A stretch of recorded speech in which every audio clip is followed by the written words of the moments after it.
తెలంగాణ ఉప ముఖ్యమంత్రి బట్టి విక్రమార్క నేతృత్వంలో సింగరేణి జిమ్కో సీనియర్ అధికారులతో కూడిన ఉన్నత స్థాయి బృందం అమెరికాలో పర్యటిస్తోంది. టెక్సాస్, అరిజోనా రాష్ట్రాల్లో ఉన్న ప్రఖ్యాత మైనింగ్ యంత్రాల తయారీ కేంద్రాలను సందర్శించారు అధికారులు. అంతర్జాతీయ స్థాయిలో అందుబాటులో ఉన్న ఆధునిక సాంకేతిక పరిజ్ఞానాన్ని సింగరేణికి తీసుకురావడం, తద్వారా గనుల్లో భద్రతను మరింత మెరుగుపరచడమే లక్ష్యంగా తెలంగాణ ప్రభుత్వం, సింగరేణి యాజమాన్యం ఈ పర్యటనకు శ్రీకారం చుట్టాయి.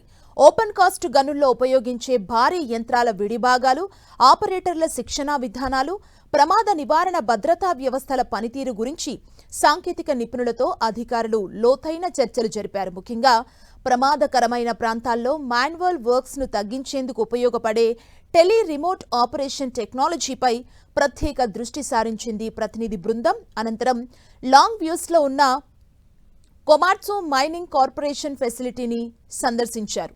అక్కడ భారీ మైనింగ్ యంత్రాల తయారీ, అసెంబ్లింగ్ ని క్షుణ్ణంగా పరిశీలించారు అధికారులు.